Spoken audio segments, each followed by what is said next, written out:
of the Chicago White Sox. Rafael Devers gets the nod at third base. Alejandro Kirk, the catcher from the Toronto Blue Jays, at designated hitter in the American League. Perhaps the most intriguing vote. Shohei Ohtani, the game's most outstanding star, beats out Yordan Alvarez, the game's best designated hitter. Your outfield is Aaron Judge, who's the American League vote getter, followed by Giancarlo Stanton and Mike Trout. By the way, Trout homer tonight. Paul Goldschmidt, the nod at first in the National League. Jazz Chisholm of the Miami Marlins gets to start at second. Trey Turner will start at short. Manny Machado with the Padres at third base. Wilson Contreras of Sarah's Cubs. He's your starting catcher with the National League. Bryce Harper, the designated hitter. Ronald Acuna Jr. of the Braves. Mookie Betts of the Dodgers. And Jock Peterson of the San Francisco Giants are your starting outfield. For Jock Peterson, he's the first Giants outfielder to get voted since Melky Cabrera in 2012 and their first All-Star starter since 2014. That's the way that works out for San Francisco. On the scoreboard tonight, we told you Trout has hit a home run. He now is 27 on the season. The Angels leading in Baltimore 3-0. Top of the third. Yankees get 4 in the first. They've added 1 in the second. They lead in Boston 5-2. If you're sitting on the under, thoughts and prayers, are you nuts? Also tonight, the San Diego Padres have made the announcement that Jurickson Profar suffered a concussion in his collision last night in the neck strain. He is at home and he's resting comfortably. Keyshawn, J. Will, and Max. Poison pill and alienate the quarterback room. You can't repeat the same mistakes that went on in Cleveland. It's Friday with KJ and Max. It all starts at 6 Eastern on ESPN Radio and on ESPN2. Isn't this a sports show? We're here for a one-on-one interview with our friend Travis Kelce. Travis, I know you listen to a lot of Almost Entirely Sports. What do you think about Joshua Brisco and Beards McFly? I mean, I don't think they suck. I can tell you that. Thank you, Travis. Almost Entirely. I did the best I could. That's our new tagline. It's Almost Entirely Sports on Sports Radio 810. I did the best I could. This is Almost Entirely Sports with Joshua Brisco. Hey, Beards, where's your Pokeball? So Rudy and I have our Pokeballs out. Yeah. What? Beards, where's yours? Beards, take your Pokeball out. Come on, it's not as much fun if we don't all have our Pokeballs out. I haven't bought mine yet. Take the show with you by listening on the Sports Radio 810 mobile app at 810WHB.com or by searching for Almost Entirely Sports wherever you get your podcasts. I love walking into a Home Depot and go down the wood section. This is Almost Entirely Sports on Sports Radio 810 WHB. We got a real full circle payoff for you here tonight on Almost Entirely Sports. This is our second to last edition of AES on 810. We've got tonight and tomorrow night. We have tonight and Monday night. And then I'm leaving town for a few days, and then on the 18th I make my jump to the Zone middays 10 to 2 with Jason Anderson here on Sports Radio 810 WHB. And you heard in the intro, we have a long-running, not even really long-running bit, but just an old bit where I think somebody asked Travis Kelce about, spoiler alert here, everyone, I'll let you peek behind the curtain in these last couple episodes. I think somebody asked Travis Kelce about how everybody thought that Tom Brady and the Buccaneers sucked, I think was the phrasing of it. Something like that. I think it was about Brady at least. And then Kelce's response was, well, I don't think they suck. Got a nice chuckle, good answer, all of that. But we, as you heard in the intro there, framed that once upon a time as Travis Kelce joining the show to comment on the show. It was pretty. I'm assuming most people figured out that there was a bit there. That was the context I remember. Did not actually know the context of where it came from. I knew it came obviously. I knew you were not asked, or Travis Kelce was not asked about you and Beard. Right. I didn't know where it came from. I think it was about Tom Brady during some slump of some sort. When he was only like the third best quarterback on the face of the planet. Bum. Absolute bum. I think they suck, but Travis Kelce didn't. So here's the full circle funny thing. This is the last Friday AES. Since before this show, one of the staples on a Friday night is the last hour of the week is starring Mick Shaffer of KSHB 41. He will join us in the last hour of the week for his last Friday AES. Me and Nick will do plenty of radio together because he's a regular on the Zone multiple days a week, multiple hours at times. So you'll be able to hear plenty of Mick with me and Jason and Beards in the Zone. But he will join us to close things out. More recently, another Friday staple has been our dear friend Sterling Holmes from the Homestretch over on ESPN Kansas City. I think Sterling is great, even whenever he's infuriating as he was over on the Homestretch when I did my little Brisco Friday down there. He will join us at about 8:30-ish or so, 8:20, something like that, because at 8 o'clock, it's actually Travis Kelce. I just think it's funny. It's just very funny to me that we've got two almost entirely sports remaining, and the penultimate episode will in large part be starring Travis Kelce. We've talked a few times before. This is all in thanks to the American Century Championship going on in Lake Tahoe. Tremendous friends out there who have been so good to this station, and our partnership with American Century has always been a wonderful thing. This year, Stephen St. John and Seren Petro were the ones out there, as you no question heard over the week here on 810. We'll also have more of it if you missed anything. Rudy, will you look at the schedule over there on your shoulder? I know Jack Johnson's going to talk and cover a lot of stuff in the morning tomorrow on Sports Saturday, but I believe we've also got a Best of Tahoe. Yes, from 3 to 6:30. There you go. A little late afternoon if you want to come back at around 3 o'clock. Tomorrow you'll be able to hear more of Seren and Stephen and Bonnie Jo Laughlin, who you just heard before us with Sports Night tonight. Lots of great stuff from Tahoe, always a blast. But by a just sort of series of funny, random weirdness, last year, Curtis Siebel and I talked to Travis Kelce, and then just a little bit ago, Travis Kelce drained an eagle putt and then had a phone in his hand to call in and spend a little bit of time with us here for the show tonight. So huge thanks to the folks at American Century, and at 8 o'clock, you will be able to hear my conversation with Travis Kelce, ranging from his golf game to his karaoke game to what makes these 2022 Chiefs so interesting. I'm telling you, listen, I'm just telling you, it was right after the Eagle. I'm not trying to play this off as live, so I can also promise you that it was fun. I've always enjoyed any time we get to talk to Travis, either over the radio or in pressers or whatever. But this format's always fun, and he gave us some good time and some good content. So Travis Kelce coming up here at 8 tonight. I really think that you will enjoy it, and it just is kind of funny. It is chuckle at how life works sometimes. For some of the fun things. And for this show tonight was like it was gonna be Mick, Sterling, very almost entirely very normal Friday night show, and a very self-referential Friday night show. And then we got a call from the good folks at American Century with Travis Kelce online. So that was fun. I really appreciate his time and very much enjoyed that. So we'll bring you that at 8. Then Monday, we will have our final bash on Monday night from 7 to 10. We have a couple things planned, but a lot of things not planned. I don't know how we're going to navigate all that exactly. I will say this. Here's a quick tease ahead to Monday. So if you're a podcast listener, you get the heads up in advance. I think for at least a chunk on Monday, we might just leave the phones open. I don't know.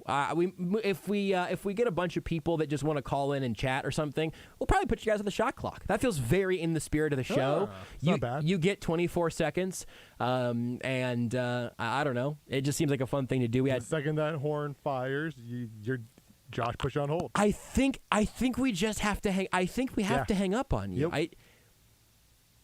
I'd like to think that anyone who would call in for the last AES would take it as an honor to be hung up on if they don't get it in under 24 seconds. I don't know. Oh, I mean, as long as we're like open and on, like, hey, this is how it's going to go. Absolutely. And you are done at 24. We might do something like that. I'm not sure, but we've continued to get. I know, Rudy, you've gotten tagged in a good number of them too. We've gotten so many very, very kind tweets and messages over these last few days. So a lot of people have been saying thanks for doing this show, which feels incredibly backwards to me. I kind of think that we would have done this show just for each other. I think Rudy and I might have just sat in here and talked for 3 hours if that would have been what it took. Frequently, I was pretty sure that was what was happening. It was just Rudy and I were talking, and maybe somebody else caught him in it. But the response from these last few days indicates that's not true, and that people have been listening, and it blows me away. And just very grateful for that. So I'm going to keep reiterating that just as often as I can before it's irredeemably mushy.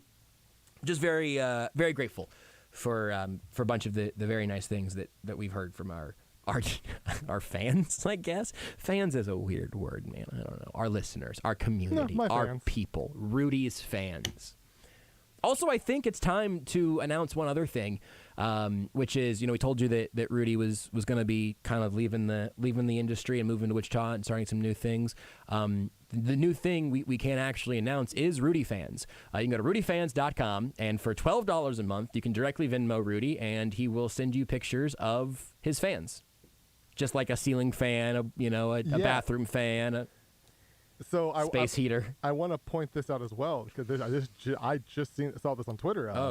At Here for the Sports, Dan Wylam tagged us on a tweet from @Wealth, which is Bloomberg Wealth, and there's two threads. The first one says, if you're looking for a place to find love, New York City isn't it.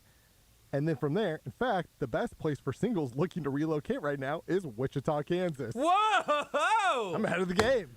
Hey, singles in Wichita, get ready for some Rudy. Wichita, Kansas leads ranking based on affordability of apartments. Typical rent $966. Based on the places I found, that fits right. I'm a lot cheaper than that as well. I found a pretty nice place for a little less than $966. Like it is crazy how cheap. The surprising one in here, I would say, is Austin, Texas at second. I just want to guess Austin because it's just such a. It's been in a boom the last decade. I would say. I would assume it was a little bit up there. But even which to be fair, it does say typical rent. I guess this ranking is not by rent prices. It is a accumulation of things. Yeah, sure. Austin comes in second. Their typical rent is $1,800, so it is more expensive. They're second though, based on a variety of things. Wichita though, number one. Every time I've gone back to Denver, Colorado 4, San Antonio 5. San Antonio I hear is very nice. Every time I go back to Wichita, I've looked around and been like, oh yeah, they keep doing stuff down here. Yeah. So I like Wichita. I may have said this on air before. I've said it off air directly to Rudy so many times that I simply can't remember when I've said things on or off air, which really makes not having a filter as a part of my brand a lot easier because it just doesn't matter. Boston, Massachusetts, $2,788 for typical rent.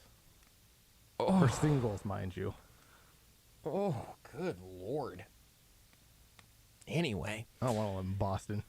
What I really just want is for a couple months after Rudy moves, I want to see him in a full woven poncho with shoulder-length hair, maybe an unkempt beard.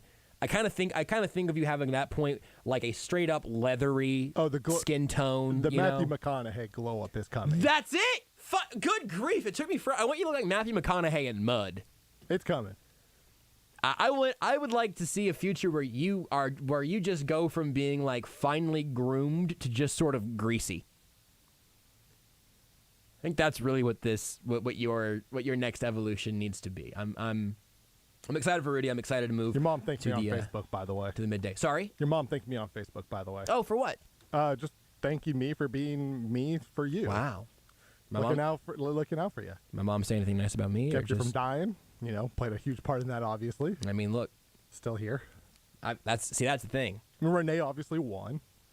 Yeah. Renee Rudy too. Clearly won. Yeah. I'm just a little bit below. I think that's fair. Yeah, I think that's about right. Happy you're still with us. Appreciate that. So yeah, there's the show tonight is there's Travis Kelce, Sterling Holmes, and Mick Shaffer. Travis Kelce.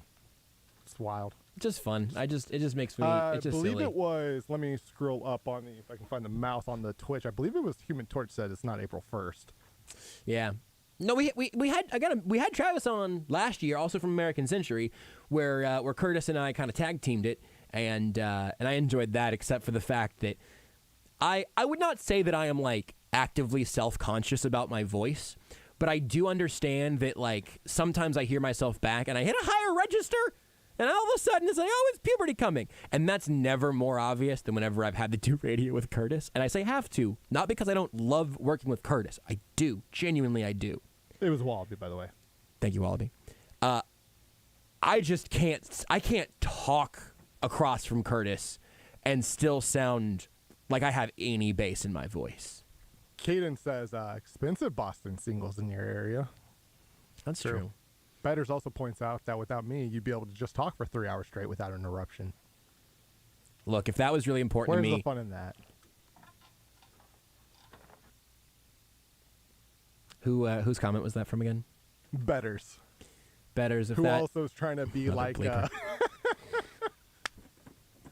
Also trying to be like one of those guys who spoils the magic, of magicians, trying to leak out some false information, I would say, about when Mick Shaffer and when that conversation actually happens. It happens at 9 p.m. every Friday when we have a show. We address some of those fake news, really hurtful accusations in our conversation tonight. I imagine we will address some of those fake news, false allegations. Who knows what we're going to talk about, because it hasn't happened yet. I'm just gonna look. Hey, I'm just looking over into the studio over there. Hey, Mick. Yep, you good for about 9? Just one segment tonight, though, right? Okay, cool. Yeah, no, that sounds great. Oh, I appreciate it. 9 o'clock on the dot. Hour 45. You'll be in here.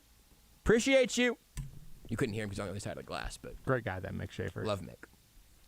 Keep insisting that. Hey, I keep telling him, Mick, we could just record this and you could leave. And he says, no. I must be here for this live. And I respect that about him. Hardworking man. It's the hardest of the working men.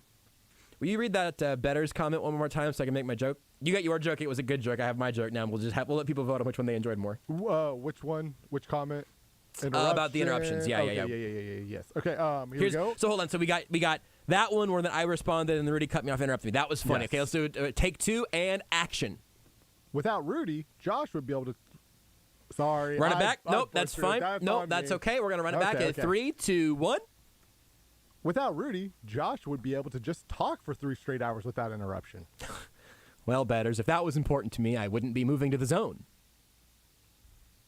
Thought about interrupting you again for the humor, but I like that joke better. That one, I think that we should have been doing that for years, where we both just get the same setup. And it's like, hey, you do your bit, and then I'll do my bit, and we'll just let the audience decide which one they like. It's like a choose-your-own-adventure radio show. And then, like, if this show had a future, we throw up a Twitch poll. Who had the better joke? But yeah, we only got like 2 more shows, so I'm not too worried about it. Somebody on Twitch did ask a day or 2 ago. I forgot to open the stream over here on my side. But somebody asked one of these last couple shows if they would finally, and bless you all who have been here for Almost Entirely Sports and have gotten so many useless channel points that we never let you do anything with. They asked, can we actually spend our channel points on stuff when the zone comes around? That is a legit goal of mine. I will be in the second chair, which means I will be able to also be the one monitoring all of this more actively. So I'm gonna see if I can't, find a time where sometimes maybe it'll involve Jason, sometimes maybe it'll be behind Jason's back. Either way, it's gonna make for good content. So I'm really excited about what all the video streams are gonna look like. I believe it was Chaotic Warrior. I could be wrong, but I believe it was Chaotic. Chaotic Warrior has enough channel. Almost everybody in the chat right now has enough points to have some justified questions about, hi, are these completely useless? I mean, Betters is going to start losing points if he's the slander of the Mick segment. I mean, come on. Chaotic Warrior did say it was him.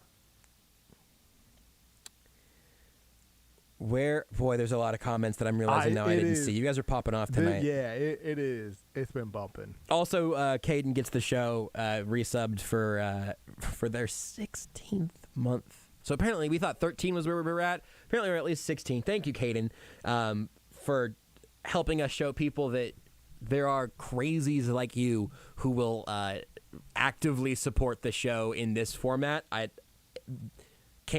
It's impossible for me to say thank you enough for that. But Caden said, thanks for all the years of AES. Also, does anybody want to buy a couch?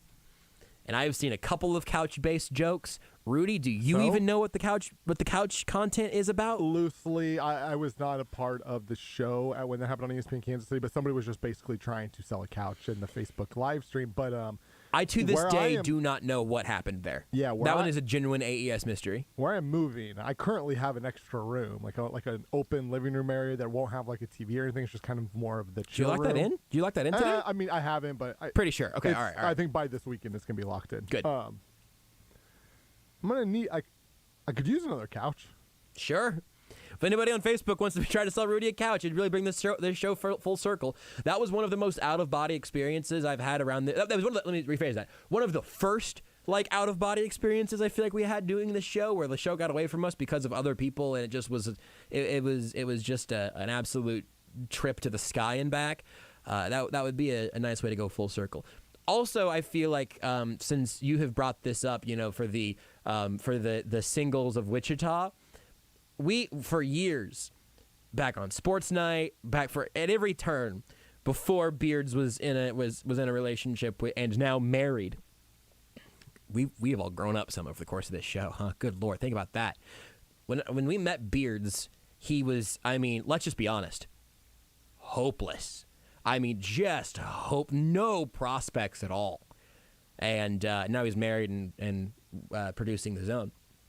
So, little baby grew up. When you get that Zone money, I'm girls sure. flock to you. That's right. I think they were definitely together before that. Better for the bit. But I get it. When you get that AES money, the girls just flock to you. So that was somewhat true for me, I guess. When I was that, Renee was really a clout chaser from the beginning. Understandable. We've all She saw those big 4 red letters ESPN behind me doing Almost Entirely Sports from ESPN Kansas City, and couldn't kept her away if I wanted to. I tried. Tried so hard. What were we talking about? I forgot. Legitimately forgot. No, I remember. It's that I feel like if we, there've been some questions about hey, this brand new AES Discord that some of our beloved have created on our behalf. The podcast feed, lots of different branding and little streaming things that we've done over the years. What's going to happen? I think we have to figure out a way to just turn Rudy's dating life in Wichita into content. Because that was a goal. The original thing back on Sports Nights and Sports Saturdays and Sports Sundays was, can we get Beards to turn his dates into content? But he's married. I'm engaged. Jason's married. Rudy's moving. But man about town, new in town. Hey, I'm new in town. I lived here for a long time and know everything, but, I just looking to meet new people. I really feel like there might be something there. We'll at least check in often enough, to see how that's going. I appreciate it. You don't. You would much rather we not turn that into content. Yeah, you know what? At that point, I might be far enough away that it might not matter too much. I know people who have met their significant others through radio stations, like through bits through the radio. Really? I know of at least 2 people. It is a thing that has happened. Rudy just told me 2 names just to me privately, because I also don't want to put anybody on blast. And I think that you made the right call. But I did not know that. Let's make it happen. I'll explain it to you more in the commercial. Can we get? What if we? Do you know anybody who's met their significant other through a podcast bit?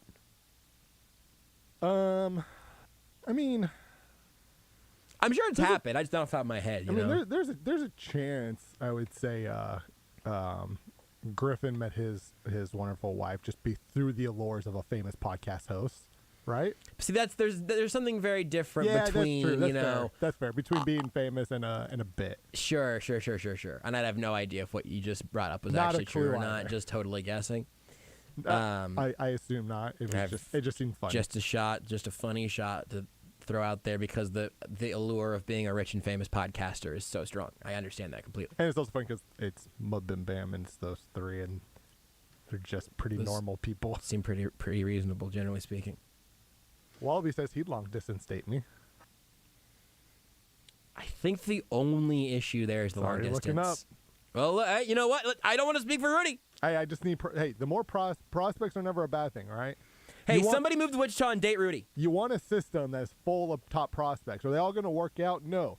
And in the Royals' case, that none of them might work out, but there's a chance of at least one, right? I think you need a new pitching coach. Oh boy. I think you need. You know what? I think it's time to fire Cal. I think you need a new pitching coach. I would like to nominate myself for the job. It's like I can't remember who it was, but it was like the search firm that the Miami Dolphins hired. I think they were looking for a new general manager, and at the end they decided that the person for the job was the guy who was heading up the search.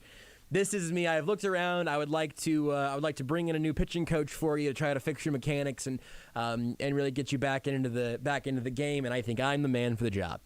As long as you personally don't care about your success rate, as long as you only care about the content, I'm here for it. Just need one home run, right? That's all you need. 1,000 swings doesn't matter as long as you get that one home run. Look, man, if you get to third base, I think that's pretty good.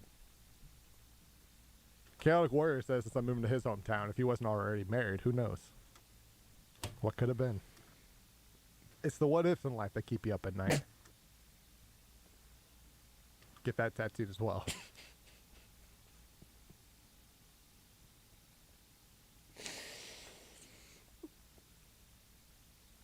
Caden says just stream his dates on Twitch. Can you imagine how disconcerting That it would be on the, for your date? On the sports radio Twitch.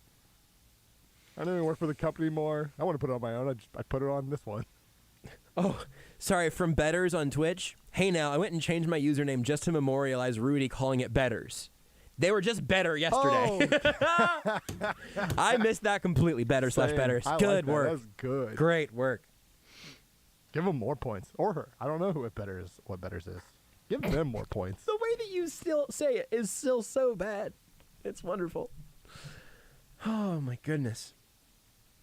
I love that this show has just gotten to... There's nothing we can do other than be self-involved at this point. Yeah. It would be... I genuinely have feelings about Kevin Durant and the Suns and where I'm at on that, and I think we'll maybe actually talk about it on the other side of our first break here, just for kicks. But it's impossible to just unplug from... 2 episodes of this thing left. 5.5 hours. Yeah. Which, when you say it like that, feels like a long time. But, So much time. I don't even know what we're going to talk about for 5.5 hours. Here's Ice Pyro asked if on Monday we can go through our favorite liners. I think so. Should I tease what I know? Yeah, I would. This is the day to do it. I think people are going to tune in regardless. Obviously, Better. Like if you're like, especially like the Twitch people are going to. They're going to be better. there. But, I like, mean, you betters. If for some reason, if you're on the fence about whether or not to listen to this show die, I would question why. But either in sadness or in joy, you ought to listen to the show die. Like, that makes sense. You would want to tune in for that regardless. But Beards is going to have some sort of involvement on Monday's show, and he has... I've not heard it. Rudy, you have not heard it, right? No. Beards has been working on something. And frankly, that's all I'm going to tease. Because he doesn't work much. Because that's all I know. And me just saying, yeah, Beards is working on something, for me would be enough to tune in. So I'll try to. I have a question for you, Rudy. Yes. What do you think would be worse for you to do? To show up to a date with a phone and a tripod and a Yeti mic, and just say, "Hey, I'm just going to stream this on Twitch if that's cool with you at Sports Radio 810," or I don't know what your plan is on this front. I'm just going to do the one dating app reference that I confidently know because I have not been single in quite a long time.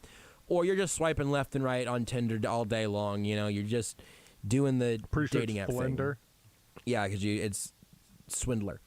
That's a different app. Oh, okay. Is that actually? It sounds like it should be an app. Probably. You should just find people to scam. That makes sense. So option one is you just show up with a Yeti mic and a webcam and or an iPad or something. I don't know. I like to think I'd be respectful enough to ask before I show up, like, hey. Or at least a warning. Hey, heads up. So the other option is I'm going to be streaming this. But here's the thing. If you got a message on your dating app of choice and the person said, hey, would love to go have dinner with you, but I need to stream it on Twitch. I'll tell you what. I'm enough of a Twitch boy that I would be intrigued, and I'd probably go like, okay, I've done this before. Hey, I don't know if you know this, but I used to talk on the radio. That's, fair enough, I guess. But also, like, we might be some of the few people who would actually not be, like, thrown off by that completely because we're relatively used to it. But, like, we are in the vast minority there. It seems like a difficult way to really lay the groundwork. Oh, absolutely. But, hey, maybe... But I'm also the person who would absolutely, if they had the chance back in the day, wanted to go on the show Next. I've told you about it. Where, like... It was an MTV reality dating show where, like, you go on a date with somebody, right? Blind date, you don't know what the person looks like. You start hanging out, you're having fun, and at any moment, if you're the person who is, like, the main character, right, you get to just say next. And that means that girl is gone, or boy, and the next person comes in, and you just pick it up where you left off. And at the end of it, you decide between the 3 or 4 people. And it's also going to be like, you feel like, oh, I know this person. I've got all the information I need. I'm ready to move on. I have a new idea. Oh, boy. Hi, I'm Rudy Salazar, a former sports talk radio personality, and I'm looking for love. Dear Netflix, ... Heck yes. Rudy, I want you to think about this for just a second, okay? As long as they paid my student loans, I'm in. I think you might have a pretty good case to make for some reality dating show. It's not bad. I think the phrase former sports talk radio personality is just loaded enough to really get some eyebrows raised. Somewhere. Maybe I'll get a Survivor. I've thought I officially can't do Survivor because I would die. I would die of diabetes. I can tell Jeff Probst, like, hey, former sports talk radio host, Wichita. Can you make this happen? I watched that movie you directed. And yes, I am saying Survivor is a dating show because it basically is a dating show. I think this is something you should really consider. By the way, why not? Because you were not here. Yes, The Zone, all 4 hours of The Zone will be streamed on Twitch every day. Correct. They say to just start streaming Don't Tell Jason. Pretty much what we're doing. Basically the plan. Much closer to what we're doing than you could even understand. He does know, but like he's probably going to forget. Yes, which is fine because he doesn't need to be involved in that. He's got enough on his plate, and so Beards and I are going to handle that, and we're going to get this beautiful show up on the visual. He says we should ask Travis Kelce about getting me on Catching Kelce season 2. Let's see, Snatching Salazar, done, got it in one. Boy, that was easy. Nailed it. Several things from the Twitch that I liked very much. Chaotic Warrior, Beards is working on something. It's like the bat signal for us. Caden says racing after Rudy. Better says Swindler is just Rudy over and over again. That's the app. Oh, God, anytime Beards works on something, it's a masterpiece. Chaotic Warrior offered to buy you a beverage somewhere in Wichita. I did see that. I say yes. Could you I was trying to think of something bring clever a friend? Of yes to the dress, but it's not a dress, it's a beverage. That's your new dating show.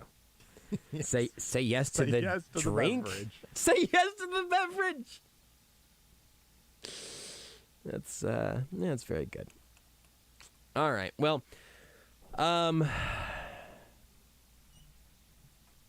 this has been exactly as bizarre as I assumed it would be. Yep. I feel like we really nailed that. Nailed it in one. We'll take a break. Whenever we come back, there's a little bit of light Chiefs news that just dropped a couple minutes ago. Oh boy. It's more of a report on something that might or might not happen in the next couple of weeks. That's a radio tease, ladies and gentlemen. Time spent listening. We Almost Entirely Sports is here to take over the ratings books for about 5 more hours total time. Yeah, 5.5. Look, have we been at the top of the mountain this entire time? Who's to say? We'll be on the top of the mountain beyond Monday. We'll know the show's going to be ending. But these next 5.5 hours, these belong to us! Want more Almost Entirely Sports? Watch the show live on the Sports Radio 810 Facebook page.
You're listening to Almost Entirely Sports. I am a radio-doing machine at this point, where the only flaw is really my personality and technique and interests. With Joshua Brisco. But the technical aspect of it, I got it down. On Sports Radio 810 WHB.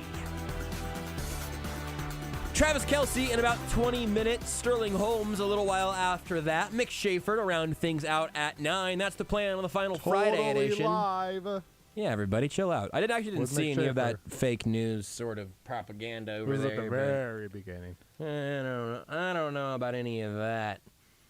Also chaotic. I will definitely hit you up in Wichita.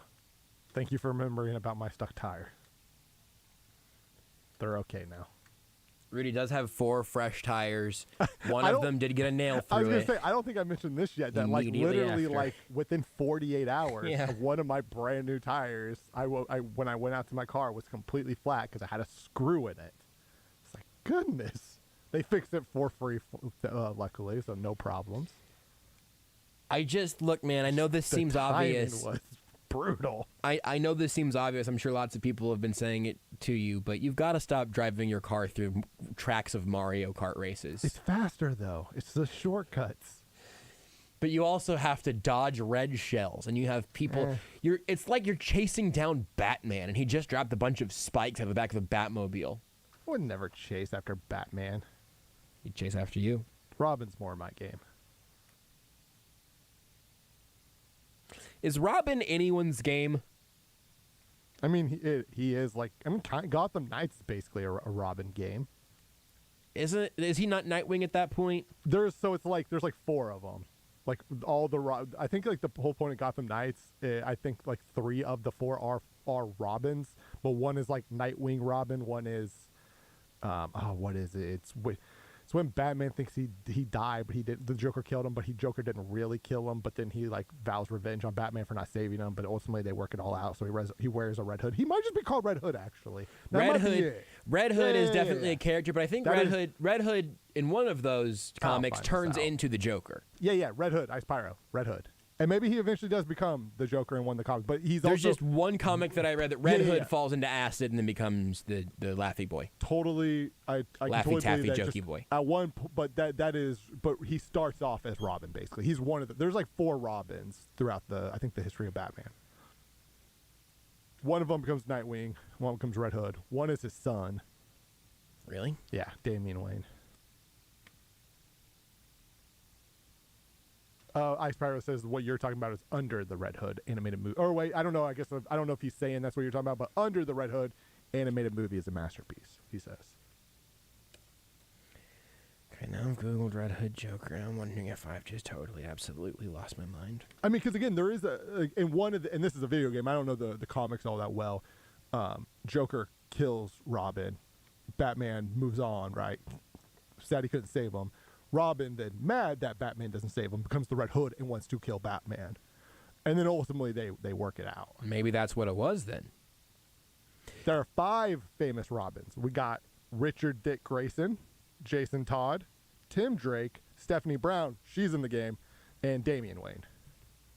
I think it's all of them but Damian Wayne are in Gotham Knights.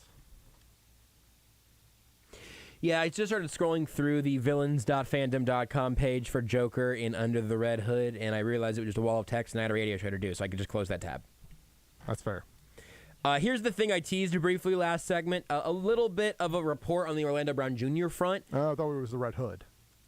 Talks expected to heat up early next week to see if long-term deal for franchise tag Chiefs offensive tackle Orlando Brown can get done before the July 15th deadline, per Mike Garafolo. Nothing shocking there. Nothing super duper new. We were theorizing about this in the latest episode of Times Ours that went up yesterday, or late last night, I think. I don't know. I can't remember anything, man. I've said this, I know, 15 times. I'm just surrounded by microphones. I know I'm just talking all the time, you know, and it happens. The only person that I think has some, and I use the word person lightly, the only person that I think has some exclusive things that I've said only to them recently is Scout the Dog. I think even everything I've told Renee is like some sort of bastardization of a radio bit. I am just barfing content right now. on Times Ours, we were talking about that, and I threw out the idea that, hey, you know what this has been so far with Orlando Brown and the Chiefs over this last week or couple of weeks, really since he hired his agent? It's been quiet.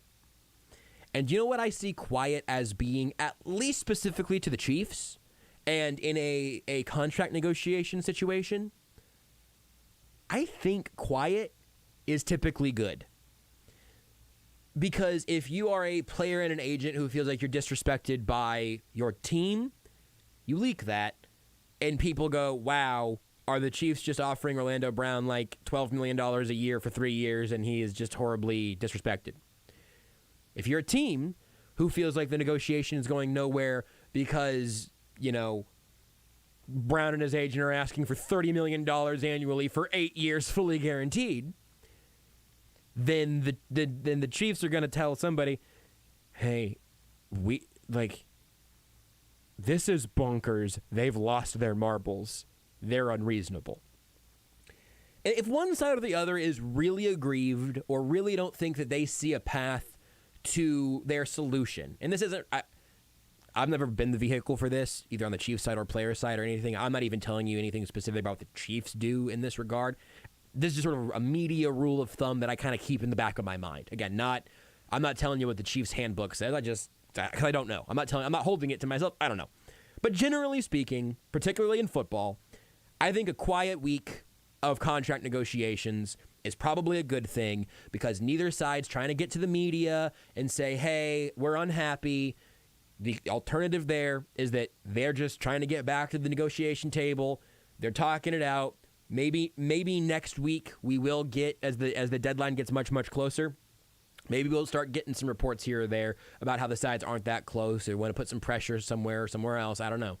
But generally speaking, a quiet contract negotiation, I think, is a pretty good one because no one is mad enough to make the situation more hostile. So I see all of this right now. I see this as pretty positive. Yeah, I think you're absolutely right. Like the Chiefs, and I think the Chiefs would agree. They want quiet right now. They've had enough like little things popping up here and there. Yep. And I think especially when we're talking about contract negotiations, like quiet is what you want. It's. I mean, I'm just literally saying what you said. It means the talks are going fine, right? I don't know if they're progressing quickly or anything like that, but nobody's really mad. Nobody's that frustrated yet. They're going perfectly fine. And hey, if you're a Chiefs fan, that's what you want, right? Because yes. I think most Chiefs fans want Orlando Brown re-signed. I also don't think they want him re-signed at what he wants to be re-signed at. Now, the thing is, like, he has some leverage in the sense that like he's really your only option unless you're willing to go out and trade for other people, right? Right. Like the odds of a left tackle getting cut in 3 weeks from now, 4 weeks from now, who's better than Orlando Brown Jr., probably not going to happen. Also, you touched on this, and I'm going to propose this with some hesitance because I don't think that this is a good rule of thumb, but I think that this applies in this situation. If not Orlando Brown, who? And if Jerron Christian, you think, could play left tackle, or there's another guy who was getting reps in minicamp whose name is currently escaping me. Darian Kennard, it's fine. No, it's not. It's not Darian Kennard. It's not Darian Kennard. I do think that he has a real chance to play, but there was somebody else taking reps in minicamp. Probably not at left tackle. Just a quick thing for people who like. I don't. Yeah, please. I don't think most people view Darian Kennard as a left tackle. I don't think the Chiefs do. He had a chance to win Kentucky's starting left tackle job. He wanted, like, part of the reason why he came back for another year was in the hopes of playing left tackle to kind of show the NFL, hey, I can play left tackle, right? Because tackles want to play left tackle generally. That's where you get paid. He probably would have been Kentucky's starting left tackle. Dare Rosenthal transfers in. He was the starting tackle at LSU. Those two compete for the job. And within a week or two of Dare Rosenthal being there, it was just clear, hey, he's a better left tackle. And mind you, Dare Rosenthal entered the draft this last year and went undrafted. So, like, an undrafted left tackle was better in college at the SEC level than Darian Kennard. Now, knock on Darian Kennard, he's a fabulous right tackle. He is just not the pass blocking college left tackle that you want. Yeah. Definitely don't think he's that in the pros, unless there is a lot of development. And the one thing you can say at the very least about Kentucky, plenty of schools in the college ranks maybe are bad. I think every school is probably they really succeed in developing these positions. They struggle maybe more in developing these positions, right? Everybody has their specialties, their weaknesses.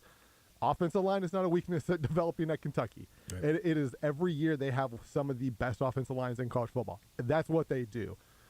Darren Knerger's not a left tackle. Right tackle, he can be very good at, I think, in the NFL. Especially run blocking. I have no doubts about his run blocking ability. The pass blocking is still a question, especially now as the AFC West just has 6 Hall of Fame pass rushers, not all the Chiefs. And a little bit of an exaggeration, but not much. Not by that much. I might just be talking about Max Crosby at this point, which who knows? We'll see how his career goes. But six Pro Bowl All-Pro caliber pass rushers, I think, is legitimately true. You need to be a good pass blocker on the right side. So that will obviously be the question. He's not a left tackle. If Chiefs are starting him at left tackle week 1, oh boy. Roderick Johnson is the name that I don't think I heard anything about it whenever he signed. In fact, I don't even have the date of when they signed him based off of the Pro Football Reference page. He appeared in 29 games, but only started 6 with the Texans over the last 3 years. Somebody who I think you ought to know the name of. With John Christian and Roderick Johnson, both sort of journeyman veterans, isn't totally fair. Again, Roderick Johnson's going into year 4. He's 25 or going into his year 26 season. He is 26. He'll actually turn 27 in November, but it'll be his year 26 season.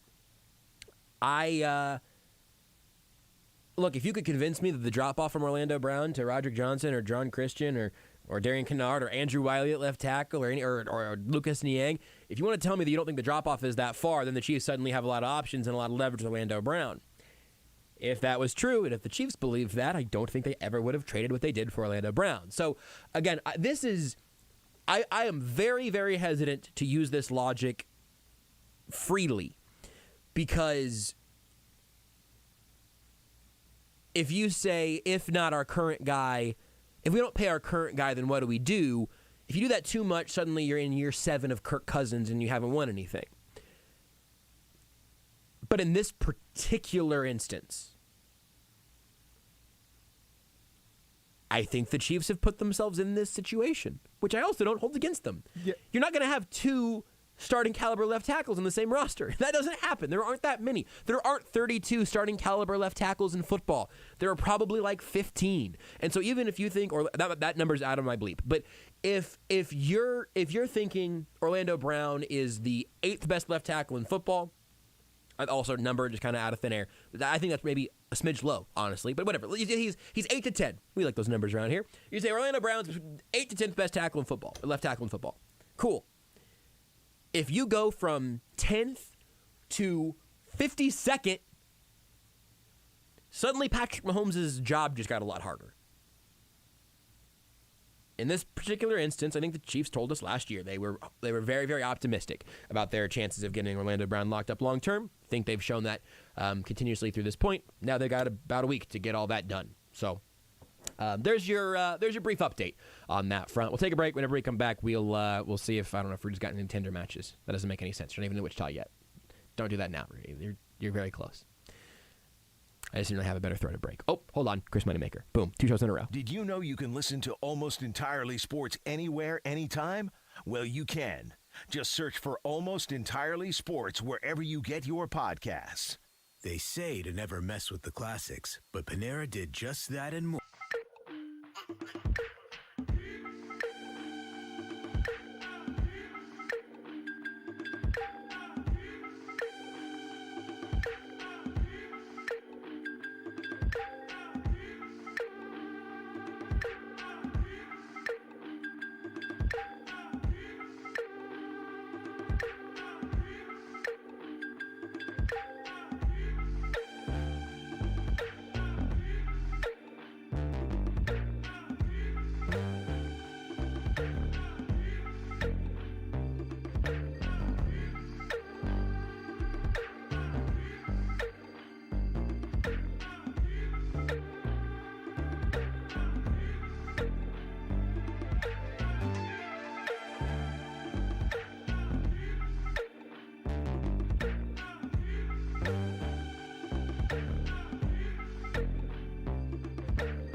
You're listening to Almost Entirely Sports. Clearly, like Sterling is a front porch drinking alcoholic. Yes. And Rudy is like putting on a suit. He's putting on a suit jacket before he goes out to the bar. 100%. With Joshua Brisco. I drink alone in my basement like an adult. On Sports Radio 810 WHB. Rudy said something funny during the break, which was, Twitch must be so confused. Couple quick PSAs. First of all, great comment from Betters on Twitch. Said, Rudy, you should change your last name on Tinder to Moneymaker. I'm sure you'd get more matches that way. That's great. I think Salazar is a really, really, really strong last name. But Moneymaker's the number one overall pick, but I mean, right? Moneymaker, it's like, hey, look at me. I'm the makers of the money. It's literally look at me. So that is huge. Secondarily, if you were watching on Twitch during the break, you might have seen me take my my finger pricker. Hey everybody, I've got diabetes. I don't know if that ever comes up. But we Rudy, between some of the stuff before the show tonight, let me see if I can get this to work. Nope, didn't work. Went over and grabbed some food from Sonic, and I really took a big swing. Like, you know what, I'm an adult. I am capable of getting tater tots and keeping my blood sugar where it needs to be. But I am beginning to be skeptical that Sonic got one part of the order wrong, which I'm also going to, I'm not mad at Sonic. I love Sonic. Sometimes stuff happens. But here's a PSA. If anybody currently listening works in fast food or any sort of service industry that involves beverages, restaurants or whatever, I've seen before, there's some like old Reddit post that was going around that was like, this skinny girl ordered a diet drink, so I gave her regular, so she'll be fat, blah, blah, blah, whatever. I don't know. I don't think that happens all that often, but I remember seeing this post about it. Someone was like, hey, some people have diabetes. Please don't do that. If you get a diet drink in an order, just be real careful on behalf of the person that's ordering it, because there might be a real reason. And I am starting to think, because based off of my absolutely bonkers blood sugar numbers over the last couple of hours, this cherry limeade that I finally dipped into might not have been the diet cherry limeade that I ordered. I'm not mad at Sonic. I'm not even disappointed at Sonic. There's somebody over there making not enough money, making too many drinks. True. In a stressful spot. I get it. I'm not mad at all. But felt like a decent time to give that PSA. Also, because anybody who was watching the show saw you putting your thing inside your drink. That's another thing. I saw online somebody tested some like fruit juice that they were told was sugar-free by just sticking their monitor with the test strip in there, and it said that the sugar content was out of control. That's what I was attempting to do. It didn't work. You know what did work? Having Travis Kelce call in. Travis Kelce next. You're listening to Almost Entirely Sports with Joshua Brisco on Sports Radio 8.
This is SportsCenter. I'm Kevin Durant, the Major League Baseball starters for this year's Midsummer Classic at Dodger Stadium were announced tonight. Among the highlights, Vladimir Guerrero, the lone Toronto Blue Jay to be named starter. The Houston Astros have one, and Jose Altuve. Rafael Devers is the starting third baseman. Alejandro Kirk, I should say, for the Toronto Blue Jays.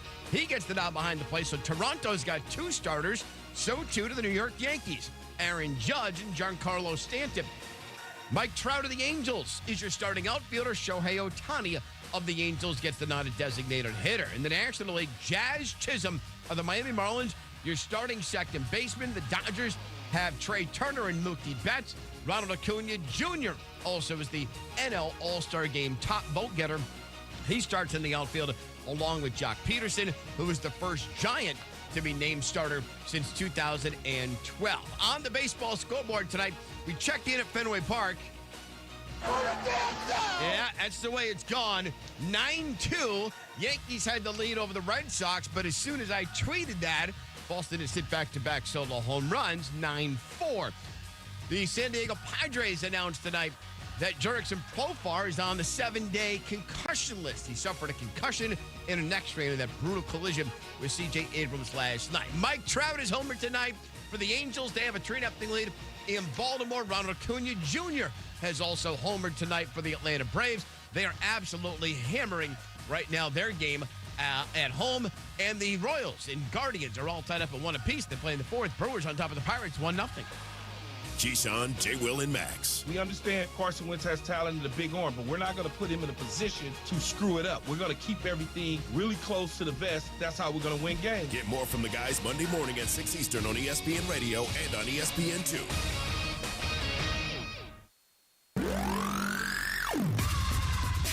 This is Almost Entirely Sports with Joshua Brisco. We're here for a one-on-one interview with our friend Travis Kelce. Travis, I know you listen to a lot of Almost Entirely Sports. What do you think about Joshua Brisco and Beards McFly? I mean, I don't think they suck. I can tell you that. Thank you, Travis. On Sports Radio 810, WHB. Continuing on with Almost Entirely Sports here on Sports Radio 810 WHB. Penultimate edition of it. Frankly, I didn't expect Travis Kelce to make a really important cameo here with us to send the show out in style. But talking to him now live from Lake Tahoe, Travis, I think I heard in the background just a second ago, you hit an eagle somewhere recently here?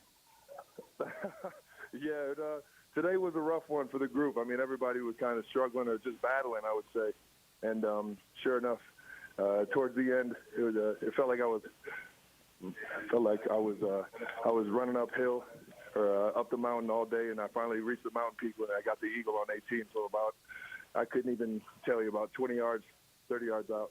If you had an eagle on 18, nothing you did before that matters, right? Like, you can just ride that through the rest of maybe till next year, I think. I think that might be the only hole I've eagled in my life, and I've done it twice. And I've only done it here in this tournament, so it's pretty fun. Well, yeah, that's, got to be a career accomplishment. I also had some inside info that you took another championship last night. I would like to know as much as you'd be willing to tell us about your karaoke game. I was down there a few years back. I think you had a little Don't Stop Believin'. Is that the go-to still? Did you switch it up this year? What happened? Oh, yeah, we switched it up. You can't keep coming with the same noise, man. You got to keep switching it up and keep everybody on their toes. I went with a little Stevie Ray Vaughan, man, Pride and Joy. Oh, my goodness. I've been listening to that in my dad's car for forever, since I was like 5 years old. I remember singing it, and it finally came to use when the karaoke contest came out this weekend. And it was just it's so much fun. There's so many good people here. American Century and NBC do a great job of bringing the right people in and just making it fun for everyone. Yeah, who's given you the best time this year? Maybe somebody who you haven't spent time with in years past, and a newbie you go, hey, this guy or gal's really, really up to the game. Not the golf. I don't care about the golf. I care about the time you're having, you know? Oh, yeah, you already know. It's been so cool to be able to meet all my childhood heroes, a lot of guys like Charles Barkley, Jerome Bettis, guys that I've seen to watch over the years. And sure enough, playing with Justin today, I mean, you can't say enough good things about him. I've loved every single album he's ever came out with, and then sure enough, you meet him, he's as cool as the other side of the pillow, and just everything you would hope he would be as a person. And we just come out here and have fun every single year. And today was another day where we just had a great time. I don't want you to throw anybody under the bus or anything, but I mean, you've been around. You yourself over your time in the NFL have like risen to being a superstar that it extends beyond sports. You're around Justin Timberlake and Miles Teller and the whole crew, but like you've got to have a pretty good radar at this point for like who the cool famous people are, right? Like you got to have a pretty nice circle there. I've been fortunate. There's not too many sour apples that I've ran into. That's nice. It's been cool, and that's what I was saying here at the American Century Championship. Man, they know how to bring in the right people. There's no bad apples, and sure enough, it's just so much fun every single year. I saw you were with Miles Teller there for a little bit. I don't want to presume too much, but I imagine that Top Gun was probably a part of your childhood, and I'd like to know your review of Top Gun 2 also if you've seen it.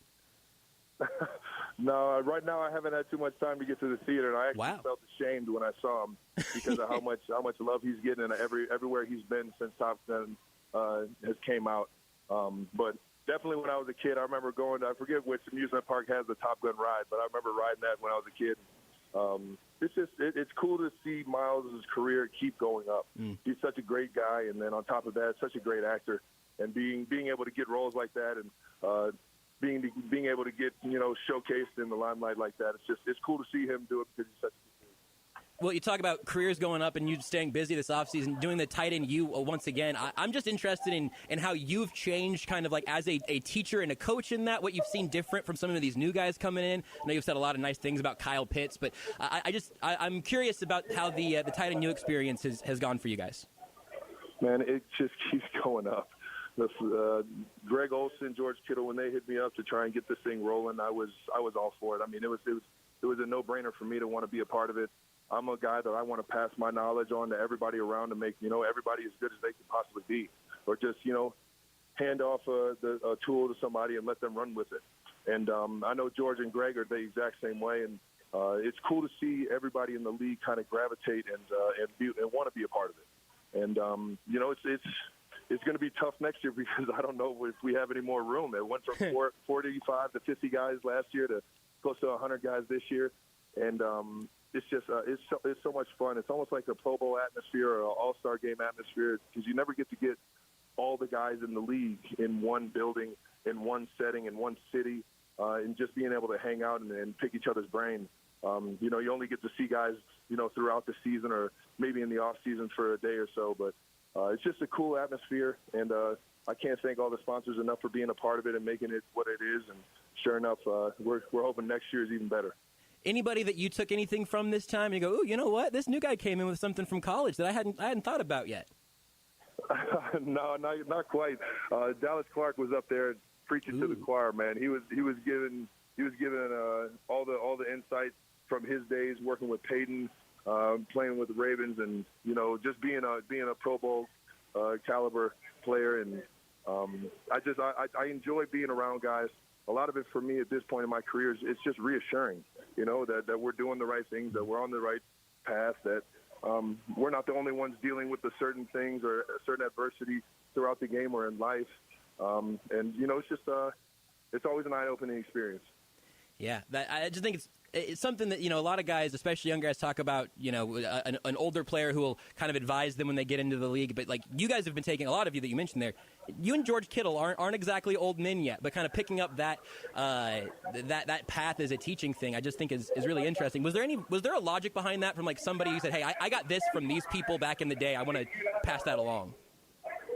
100%. And like I said, sometimes it's just reassuring that you're doing the right things, that you're on the right path, that you're checking all the boxes. And when you hear it from a guy like George Kittle, or you hear it from a guy like Greg Olsen, guys that have been perennial all-stars throughout their career and have had so much success, that's when you know that you're doing things the right way, and that you can then take it and confidently apply it to your game and keep trying to get better and building your game. So along that line, there was something that, you talked about this in a presser years ago, and I got to tell you, man, if I'm being honest, I do not remember every single moment of every single press conference that I have been there for. I bet you have not either. I think that happens sometimes. But it was one of the first times you were kind of talking publicly, I think, about you and Mahomes kind of being on the same page for things that we've now seen in years since. And I'm interested now, like looking at all these receivers that just came in this year, Juju and MVS and Sky Moore as a rookie, obviously. how long did it take for you to like say the sentence out loud, I am comfortable in an Andy Reid offense, and then how much longer before you were like tinkering yourself and adding your own things and really feeling a mastery of that? Well, you don't have to add too much in Coach Reid's offense. Fair. It's a very friendly offense, and on top of that, he maximizes your abilities. You know, that's one of the best things that I've always, preached about Coach Reid and the offensive coaching staff, because obviously it's not just Coach, but he's the one that's really, the final say. He always says he's got 51%. But it's just it's the luxury of being in his offense. He's going to utilize your attributes, the skill set that you have, and make it easy on you to go out there and perform in the right way. And that's the best thing about being in Kansas City right now, is that I know that we got a lot of unique pieces that really nobody knows how we're going to use those. Yeah. And it's going to be fun to see those guys kind of blow up as we move forward. I was going to ask if you'd give us like a little peek of how those pieces might fit together. I'm guessing you're not going to diagram an offense for us or anything, but can you at least speak to what's going to be different with obviously Tyreek going to Miami and then now all of these new faces in? I mean, this is the most turnover the offense has had at least since Patrick got to town. I'm interested in how you've seen that go so far, what you're excited about, I'm not going to lie. I'm excited for a lot of guys, man. For a lot of guys, Juju, Marquez. I mean, you name it, man. Those guys. I'm not sure if we've had a huddle with tall, big receivers, in the room or in the huddle, being able to go across the middle or take the top off the defense or go up top and score a touchdown. Let alone when they have the ball in their hands, they do special things with the ball in their hands. It's and then on top of that, seeing Mecole Hardman go to the next level, having Sky in the building, seeing how Coach Reid's going to utilize my guy Clyde, and it's exciting. It's exciting times, and it's almost like we're kind of reinventing this offense on the run because we're seeing how guys feel comfortable and what routes they like to run and kind of where they like to field the defense.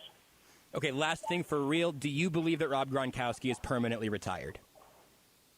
I think he had to make a decision, man. And I when I tell you, I have so much respect for that guy. He's one of my favorite players to ever watch play this game. I hate to see him retire because I know that when he's on the field, it's a show. It's a show. It is what it is. Rob is one of the best, if not the best, tight end in the game, or that the game has seen. And if it is calling it quits, I hope he's at peace with it. Because I know that everybody still wants to see him go out there and ball. But at the same time, if there's a late playoff push by Tampa Bay, I can kind of see him coming back for sure. You're elusive. It wasn't a yes or no, but you gave us a little bit. Listen, like you said, I mean, what a fun time for the position from you and Gronk to some of these younger guys that you've been working with out there with Tight and you, and still the highlight of it all, karaoke championship and the Eagle on 18. I can't believe you told me off air that was more important to you than winning the Super Bowl, but it was a very brave thing to say. I appreciate you being that kind of honest. We're always in this thing, man. You have a good one, brother. Appreciate it. That's Travis Kelce live from Lake Tahoe, the American Century Championship. Always an incredibly fun event. Always very grateful to have the crew at American Century welcome us down there. You've heard both Stephen St. John and Seren Petro down there over the course of the week. And it's just always a fun time. Got a little surprise here to help take AES out with a bang. Travis Kelce right here on Almost Entirely Sports.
You're listening to Almost Entirely Sports. Now tell Max and Moffat what you were telling me about the planets. That my teacher won't let us say Uranus. You have to say Uranus.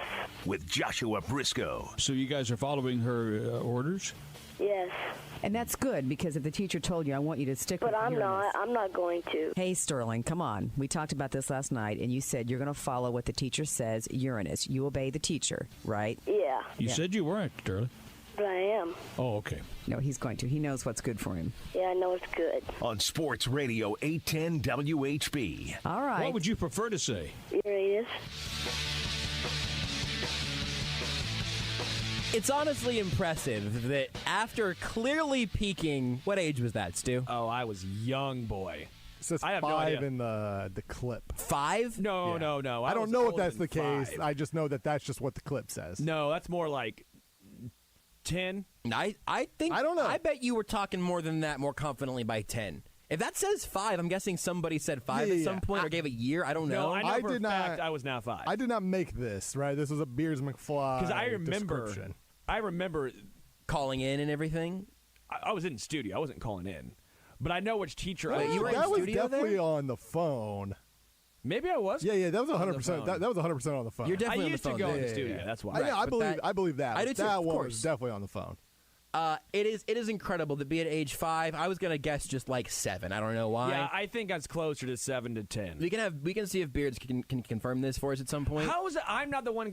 It's just me. So But you don't remember it. I just I did a remember simple. You thought you were in studio. Hey, Just listen to it. did a simple Google search. The lesson for late elementary students about learning about Earth and space and planets is grades generally 3 to 5. It was 3rd grade. So What does that translate to? I was homeschooled. What I don't know age grades is our mean. 3rd grade? So like I was so 5 is kindergarten, 6 is first, 7 is second, 8 is third. So you're about 8, About probably 8, yeah. 8 or 9. You know. So you're either a really clever 5-year-old or not the most clever 10-year-old. I mean, either way. But my point was all going to be that it's incredible that you are now continuing to do radio because your comedic timing. Your comedic timing to this day is good. I enjoy doing radio with you in large part because of that. It has never been as good as it was in that clip from 15 years ago. Yeah. Or I guess longer now. Oh, way 20 longer. years. I was We're not going 20 years 13, ago. but yeah. We're going 20 years ago. At least 3. Your timing has never been better than it was 20 years ago. Multiple decades. It's incredible. It's just, every single time that liner absolutely gets me. It hurts me to know that no moment in my radio career will ever be as good as 3-year-old Sterling Holmes. It's like Angel Baroa. You know, Angel Baroa came on the scene real hot, right? Rookie of the year. Josh was a Yankees fan. Could At this point. He never doesn't know who live Angel up. Baroa was. Do you know who Angel Baroa was? Yes. I was just trying to remember if you also brought him up on the Homestretch today, and if this is the second time you've hit me with Angel Baroa. No, I have not. Okay. I have not hit you with He has mentioned Mark Angel. Kraslonik, is he? Yes, of course. He has mentioned Angel Baroa though a couple times over the last few weeks. It's been hot on his mind. Yeah, why you got Angel on the mind? Yeah, I've always just wondered what could have been. You know, what could have been. Was his name thrown around in some of the Derek Jeter jokes of Manny Ramirez talking about? Should have been. I think somebody said that I don't know. I'll see if I can find it. I feel like it was like a Max Reaper joke or something like that. Somebody on Royals Review had a joke that I think the punchline might have been on Angel Baroa, but I'm not sure. You sure it wasn't Unieski Betancourt? The Royals have an absolute tequila kahue of names that will always be comedically perfect. Doug Mankiewicz. Wow, that's very strong. New York Met. He played for about 12 teams, Twins too. I think he won a title. He was on the Red Sox team that broke the curse. Like he won a title with the Red Sox. I believe we got him from the Mets. Greg Zelenik was a Cardinal. Decided he wanted to play for a good franchise. What about Miguel Olivo? He might have been on the original the Marlins team that won with Miguel Cabrera in 03, right? Sounds about right. 03? I think Octavio Dotel. Oh man! Now that man, I think did play for Dontrelle 14. Willis. That was Detroit. I mean, he didn't play for the Royals, but yeah, Dontrelle No, Willis. wasn't he on that Marlins team? Yeah. That's what I'm thinking. I'm thinking of him as being. I'm thinking of him on the Marlins. Now he works for Fox Sports. Oh, really? Baseball analyst. He's very good. I'm a big Dontrelle Willis. I like Dontrelle Willis, the analyst. My the dad and broadcaster. I saw him pitch when he was a rookie, right? We were stoked to see him because you see him on TV. It was awesome, the leg kick. But in person, with that leg kick and him being left-handed, it looked like he was throwing 99, 100. And back then, that was crazy, right? Like 2 guys threw that hard, right? Yeah, there wasn't that many. There wasn't many. And we look up at the and especially as a starter, right? You would see some relievers who could hit it, but like the closers, you would get maybe a handful of those. Well, not a lot of starters throwing gas like that. But he wasn't. You look up at this, the clock's speed. It was like 91, 92. And my dad and I were just stunned because we were like, no guy has thrown this hard. That leg kick generates so much power. And you're sitting here like 91. It was just him and Hanley Ramirez. And you're just like, man, this team is fun to watch. They were Miguel bad. Cabrera. Well, I know. I mean, but like later on when it was just like after they had sold everybody, it was just Dontrell and Hanley Ramirez were like the two that actually stayed for like a bit. And Hanley Ramirez, I believe, led baseball like in hits or batting average because then he got a necklace like with that number, either his batting average or the amount of hits that he had. So good. And then I think he went to the Mets and just was nothing after that. Well, you mean he went to the Dodgers and had Dodgers, yes, Dodgers where he went, not the Mets. Best half seasons in Major League Baseball history. I forgot about that. Sorry, I've not completely lost who we were talking about. Hanley Ramirez. Oh, yeah, okay. When was he with the Dodgers? For half a season, yeah, like 20. It was one of those trade deadlines. Like 12? Completely deleted that. Yeah, he was heading into free agency. Probably before then. Yeah, the Marlins traded him to the Dodgers, and he was electric. And then I think he signed with the Mets. I think that was his free agent team. I think you're not thinking of Hanley Ramirez. You're thinking of the switch, Jose Reyes. I think you're thinking of Jose Reyes. No, but Jose Reyes was like he came up with the Mets. Welcome to Remembering Some Baseball Guys with Joshua Brisco, Rudy Salazar. I think I am wrong Holmes. though about Hanley. Jose I think it was the Red awesome. Sox. I have his page loading. I think it was the Red Sox we signed with. It was the Red Sox, and he was a DH. When I go Dontrell Willis and we play word association game with Dontrell Willis, I think the first one's obvious. We've already mentioned it. Bruce Willis is what I think of. Try to really focus on Dontrell Willis, the baseball player, and getting the right human being. But as a word association game, the first thing you think of when you think of Dontrell Willis. Mine was Bruce Willis. Or leg kick. It's the leg kick. He spent a couple years with the Dodgers after that. He ended up spending 2 more years with the Dodgers. Then he went to Boston, and that's where he finished out. There his we career, go. Basically. But the second thing that I would go with word association on Dontrell Willis. Do you know what the second? Give it a thought of what else you associate with him. D-Train. He could play shortstop. Hat brim. Oh, yeah. He always had his hat. He was one of the iconic hat kind of cocked over to the side a little bit. Fernando Rodney, he had that for a long time, and he pitched until he was, 43? We've done a lot of old pitcher talk today between the home stretch and this show. This is a really weird energy that we found. Those were the good days, man. Yeah, Fernando Rodney. How you been, Stu? I've been golden. How's life? Have you ever seen me not smiling? It's because I tape my you can't see it. I get all the clear Botox. tape. It's a lot of Botox. Hanley Ramirez made $159 million. Yeah, he had a massive contract. Henry. You excited to be on the second to last Almost Entirely Sports? How's that make you feel? I'm sad. Why are you sad? I'm gonna miss you. No, I'm not going anywhere. Rudy is. I'm gonna miss Rudy. Rudy leaving us. Wait, Rudy is leaving? Ooh. Uh-oh. At 10 o'clock tonight, as always. And then we'll be back on Monday. Okay, good. Because who else is going to run my show? A few funny suggestions. Don't want to throw anybody under the bus, though, so I'm not going to. Grover, the Muppet. Okay, so we should have to discuss this one more time. The backstory you have to listen to the Homestretch for. This is like whenever a Marvel movie references one of the TV shows. Yeah. And it's like, hey, this is canonical, but it's not in the same format. Canonical? It doesn't matter. Canonical. It doesn't really matter as much. It's a lowly afterthought. But, there's some things that cross over. We just farted it out on Disney Plus, the Homestretch on ESPN Kansas City Plus, Yeah. But, so if you want all the canon, you got to go listen to a Homestretch from today. The fodder. But, no. I'm saying that if you want to know how Scarlet Witch got to where she was in Doctor Strange, you got to go watch WandaVision. I think that you could make an argument that the Homestretch is WandaVision. I think you make an argument that it's kind of the Falcon and the Winter Soldier of this station. That's probably better, but there's just, the movie hasn't come out yet. Literally have zero idea what you're talking about right now. I have not seen nor heard of... You haven't watched any of, the Zoop Zop saga at all on Disney Plus, the Marvel Cinematic Universe, what happens with Big Andy? None of that rings a bell to you at all? Blue Lantern, nothing at all, legitimately nothing. You said Zoop Zamp? And you didn't watch, did you watch Mandalorian? Did you like Nightman? From It's Always Sunny? No. Nightman and the Dayman? No. Did you watch The Mandalorian? Let's start there. No. Okay, so the crossover in The Mandalorian. What about Super Powerful Man? These sound fake. That one's fake. That was a bit. In The Mandalorian. Wait, time out. Listen. Okay. Listen to me. Spoiler alert for The Mandalorian, but you don't You have a bounty hunter sticker on your current Jeep, by the way. It's been there for. Dog? I've always The wondered. bounty No, unrelated. Okay. The dog, the bounty hunter, is not in the Mandalorian. Not yet. Season 3. Pretty Season 3. cool.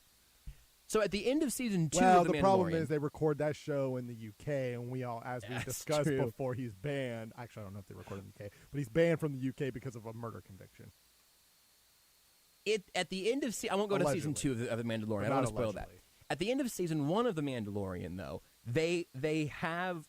You have to have at least you've been on Twitter enough that I'm sure you found out about this to some extent. I do not know a thing about this show. You have not watched Mandalorian either? I don't know. I know there's like a Baby Yoda guy. You can't spoil it though, because here's the beauty about me with spoilers. Most of the time, I forget the spoilers. This happened to me with. I knew the ending of Breaking Bad like 3 separate times before I ever watched Breaking Bad, and then I totally forgot about it. And then I watched Breaking Bad, and I was totally surprised. Okay, so I'm going to take a step back even farther. I'm just trying to bring Sterling along here. Yeah. Have you seen like Infinity War or Endgame or any of those? Big purple bad guy. His name is Grimace. Janice. His name is Janice. Pretty close. And you were very close. And he has the rocks on his gloves, which are called the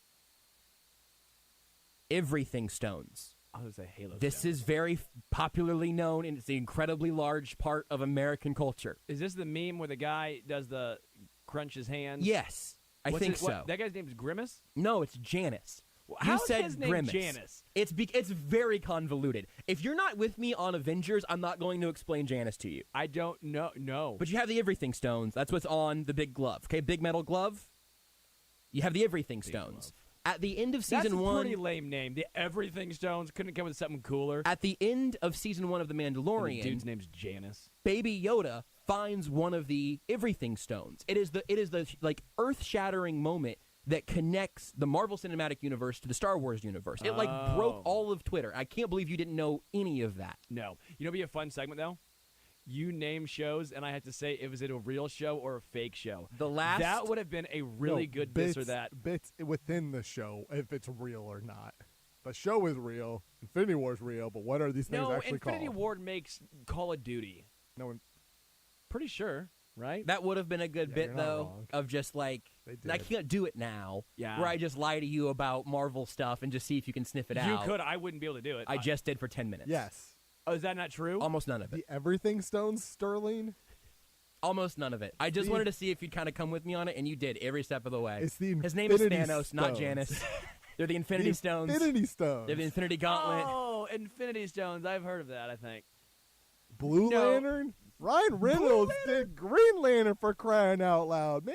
The Star Wars and MCU universes do not collide. There is no Infinity Stone in I am Mandalorian. not sorry. You guys take your Pokemons and your stuff. I just was a sports show. Thought it was. Well, that's why you make your first mistake. If you want to talk, you know. Speaking about not knowing the content you're walking into. We're going to talk about Joe Randa and he's the real Joker. I don't care. I can talk all about that. I don't care day. for his podcast at all. Liar. The Joe Randa experience. Spotify did give That's him a lot of pretty money, good. though. That's pretty good. I liked him on Fear Factor, though. Gotta be honest. Too many spiders for me. I thought that was Howie Mandel.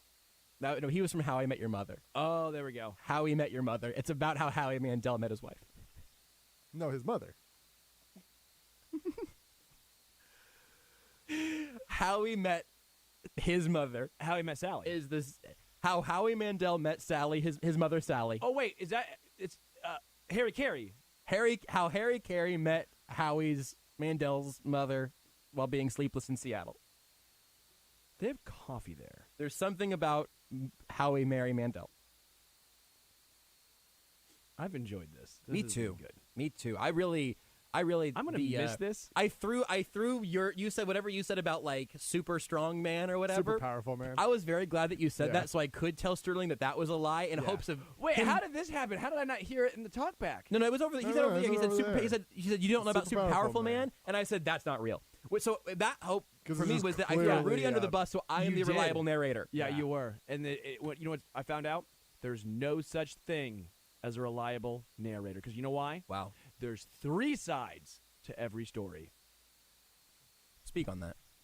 Your side, my side, and Morgan Freeman's side. And Rudy's side. the truth. You guys stand by what I said. Philosophical show right here. Almost entirely, I don't know, Philosophy 100. Here's my question in response to that. Sure. Is my truth true to me? Does that make it true? We're out. I'm out. You That's too introduced much. this one. Yeah, You but did. I like the jokes part about it. Josh I is- enjoyed if more Josh- talking about George W. Bush. If Josh believes his truth, it is the truth. Now, it's possible there is some misinformation in there, but that's not a lie because Well, I don't he told know. the truth as he interpreted it. I'm not even sure if that's true. We will talk about George W. Karlofta shortly because I do think that's an important part of the show today. I am talking as I'm getting static in my ears. I'm losing sound in and out. So We've almost lost him. Almost entirely lost him. No, I'm sad because it's gone. I don't think you and I will Rudy be just doing got this on the snapped. zone, Probably not. which is sad. I'll keep doing some home stretches. You don't think that we record 30 minutes here, we go, hey, Jason, got something great for you, where we name Hanley Ramirez for 15 minutes. Hey, Jason. Actually, might be up Jason's alley. Jason, don't even worry about this. Just you take half an hour off. We put this in the can on last Tuesday. Go eat your Uncrustable. Go have an Uncrustable. Kick your feet Okay, up. who those are actually Yeah, his? those are Yes. Jason's. It's like a 64-pack of Uncrustables Yeah. in there. That's what Jason eats during the show. Did you ever see the Pixar movies, The Uncrustables and The Uncrustables 2? They're very good. Really good. Yeah. Really good. Pretty high carb. Second one that was a little crusty for me. Oh, really? I thought there thought was a little too much crust on. I feel like that. Yeah, I mean, maybe there's a little bit. You know, sometimes you ever make your own Uncrustables and you leave a little crust on, but I don't mind the crust. By the way, Uncrustables kind of lie. There's still a little crust around it. It's not a bread crust, but what do you call the thing that keeps the PB and J in its? I think I have it. I Pocket. think it's just pinched together like a pie, right? But it's. I think I have what I would call it. Crust. What? It's not a crust, because that is the crust that happens when baking, right? Sure. I think, but I know exactly what we're talking about. Yeah. I think Uncrustables have a seam. Yeah. They have a seam around the outside.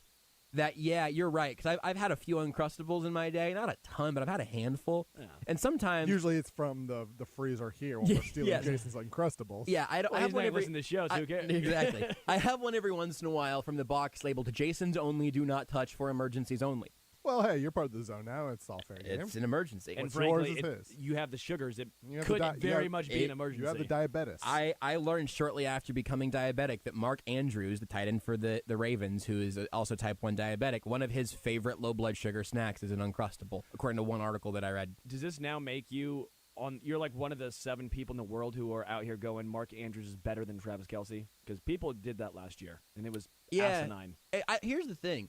I'm not actually sure. I don't like that you just made this a sports show again. You only have 2 of these left. I And don't. only one with me, right? Yeah, Is yeah, this yeah. my last one? This is your last Yeah, show. this is your last This is your one. last 8, yes, for sure. I looked at the camera as if I was like John Krasinski in The Office. I'm like, wait a minute. I don't think it's asinine. The arguments that are being made. Mark Andrews had a tremendous season last year on Sure, a he team did. that needed him to be like the only reliable option in large part. Correct. So I love Mark Andrews. I think Travis Kelce's been the best tight end in football several years running now, and will continue doing that for a good long while. Yeah. But I consider myself pro Mark Andrews 100%. while also being pro Travis Kelce. Thank you, Mark Andrews, for fantasy football. Right?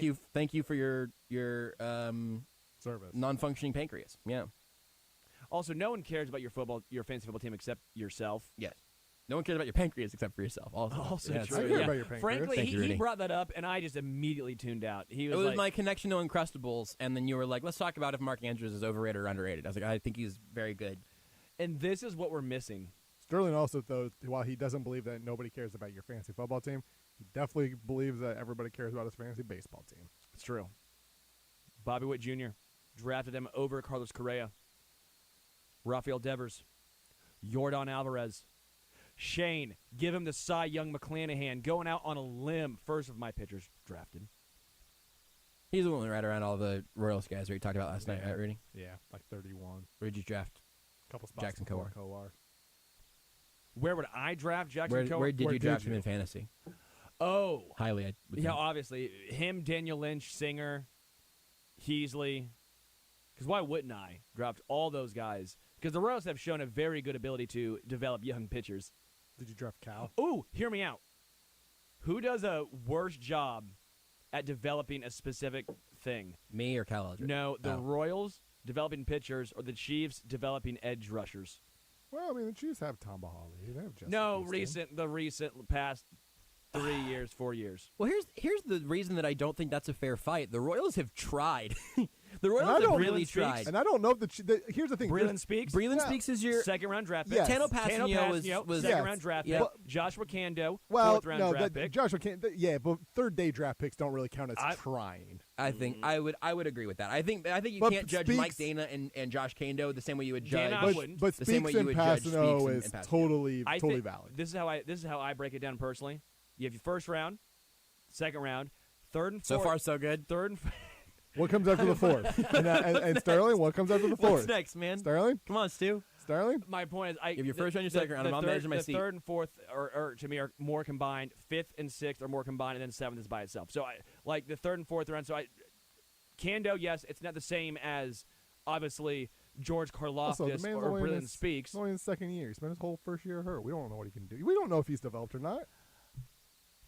Speaks. He in- was hurt all his Speaks in, entire career in college. Why would he not Speaks be in the and NFL? Passanio, those are big. Those are you missed. Name one that the Chiefs have hit on. I like George Karlaftis. Bahali, Haven't seen it yet. No, it's in the past Justin 4 Houston, years. Mike Dana. No, I mean I think here's the other thing that I would the slight argument I would make. You say edge rushers or you say pass rushers? Edge 'Cause rusher. Chris Jones is not counting. Is a different animal. That's I think that's reasonable. I would argue a little Ward. bit that that the issue on Clearly identified Frank Clark correctly. the issue at least on Breland Speaks was in the evaluation process. Sure. Because he has not done anything anywhere else. Well, then is that Chris Bubich? I don't know. I don't want to. I'm not here to slander Royals pitchers again tonight. If you want to, I'm you're not totally slandering fine him. to. Chris Bubich could end up being a really good piece. I'm just and I think I'm just saying to your specific point. If I was going to build a counter argument, I think Breland Speaks was a misevaluation. Sure. And Tano Passanio, they drafted him for those traits, and they did not develop him into a consistent pass rusher. Yeah. That one I think is totally fair. I don't know who you put that on the most. I don't know if that is a John Dorsey, Bob Sutton blame sandwich, or if it is a Steve Spagnuolo, Brett Veach one down the line. You could make an argument around that. I don't blame Spags and the defensive coaches for not making Breland Speaks more than he was going to be. Speaking of sandwiches, when you have an ice cream sandwich, do you prefer it on wheat, rye, or white bread? There's a bit here somewhere. I'm just trying to figure out what it is. I think he's trying to get back at us for the Marvel thing.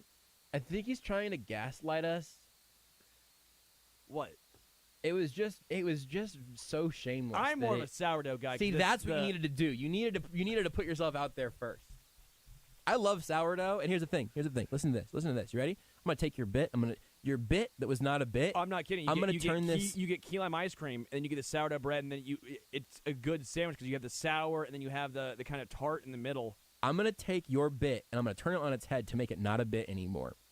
One of my favorite types of my favorite ice cream maybe in the world. I think you're saying bite. You're trying to take a bite, not a bit. I've got another word that's very similar to that I'm going to call you in a minute.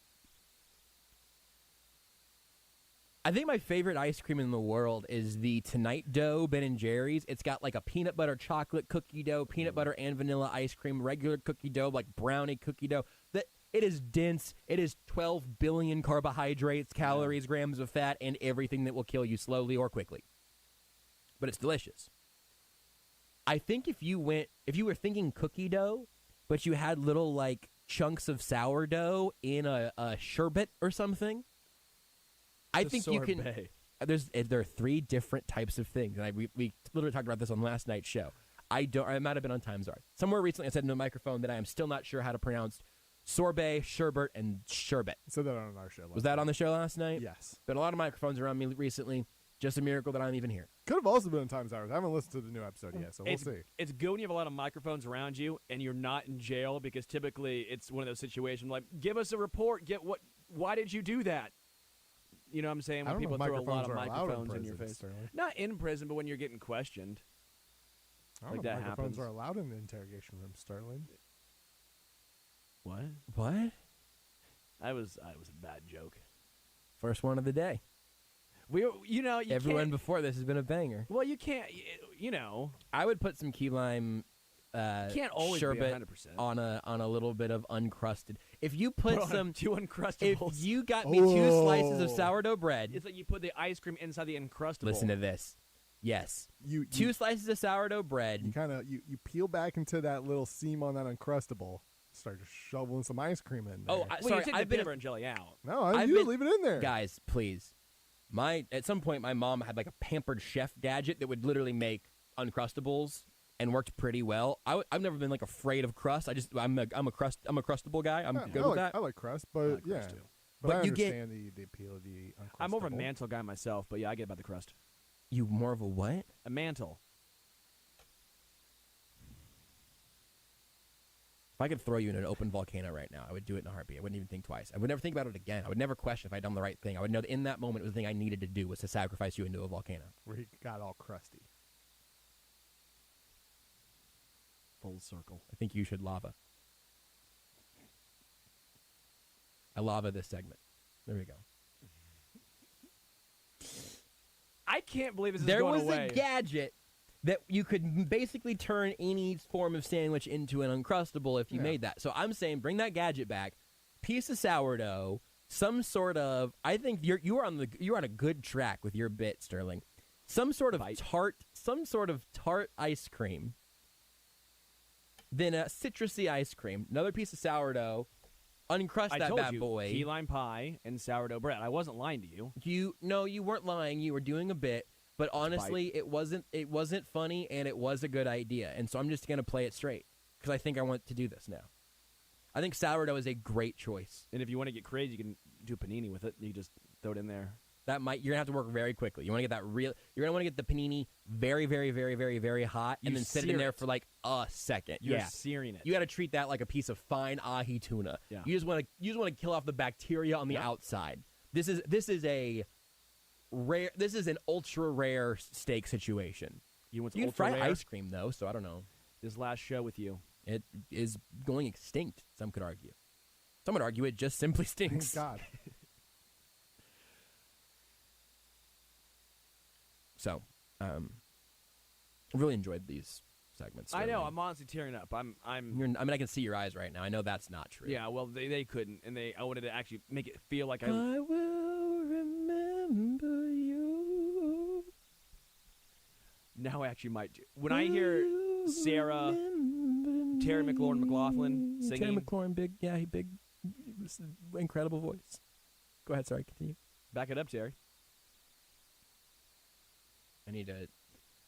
You know what I'm talking about when I make that joke, In right? the arms Back it up, Terry. No. Yeah. He's in the 4th of July, Yeah. like he's in a wheelchair. Yeah, he's backing it up. He wasn't backing it up. The fireworks start going off with him like right next to it. Did you see that? Fly away from here. Back it up, Terry. I know what you're talking about. Yeah, thank you. Actually, I didn't at the time, but then you said it. I remember seeing the video. Did you see the video? You guys both seen the video this year that I just know is brought to you by Simply Safe, which is good advertising for them because you have the little logo burned in the corner where firework goes sideways and then launches over to the car beside it, which has a bunch more fireworks in there. Oh, boy. Wild. I did not It's see nuts. This. You got to try to go find it My before the question segment's was, over already. do you think it's real? Yes, absolutely. You think it's real? I do. Not a Okay. Simply Safe ad? Oh, man, that would be incredible viral marketing. Holy bleep. That's what I'm saying. I have these questions where I go, no one's that dumb, right? But then you also see stuff that's real, and you're like, well, I guess it's true. They are that dumb. The viral fireworks gone wrong video was not a marketing stunt. Wow. That's from entrepreneur.com. Because my thought process was no one would leave fireworks, on that side of the car. You know, if you're just in case something goes wrong. I love shooting off fireworks, but when you have a lot of fireworks, like those mortars and stuff, you always run into a risk of them falling over. Yeah. So normally what you do is, hey, let's put the rest of the fireworks behind a tree. Guys, these weren't fireworks. This was a bomb. Yeah, it's right. wild, dude. This car is no longer functioning. First off, that's the explosion. Who made the car? Because the car didn't completely explode, did it? That's a good car. I don't know. It looks High like quality. It looks like maybe like a Honda Odyssey or something. You know, like it's a big family van. That There's should just a lot be of fireworks Honda right Odyssey behind it. commercial. That's what it is. Those vans. By the way, I'm a big minivan guy. Yeah, we were Love talking 'em. about cars earlier, and I realize now that you are kind of you are a boy who likes a big car. You like big cars, and you cannot lie. Yeah, it's true. And I'm curious why that is. I've always been kind of a small car boy. You're thick. You like the cars thick. My current Jeep is a 2-door. It's not a big car. I like minivans though. It's a high car though. You're high off the ground. Yeah, I like being tall. I'm only 5'10". Come on, I'm not putting those 2-inch heels in my shoes to become 6 foot. So I got to get a tall car. Nothing wrong with. Listen, man. If you need 2 more inches, you could just do it. And you got to do. Well, I got ads for that. I walk around like those heels. I remember Kiss, the Gene Simmons style. Yeah. The 6-inch lifts. Yeah. I actually just wear Heelys 24/7. That's why I just roll up and down the halls here.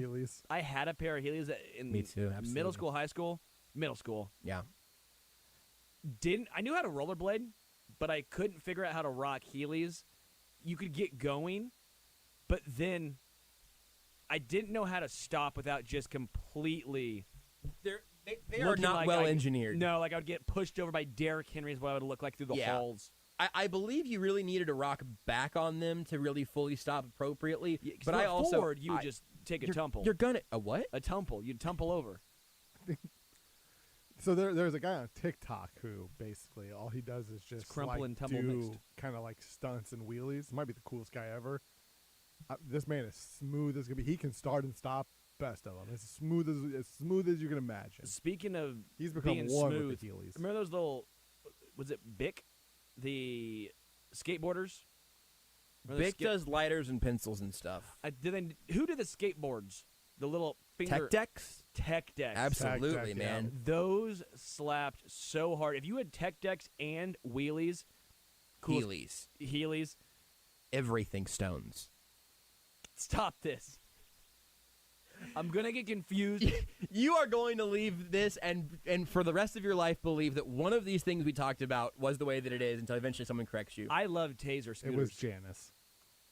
When I heard Janice, I immediately go, not that it was fake, but my thought was, what a horrible, who named these monsters? Well, why do you think he wanted to destroy half the world? Yeah. It's like Johnny Cash, Boy Named Sue. He was this and he just got massive pissed purple off. man with the name Janice. Boy Named Sue turns into Janice, and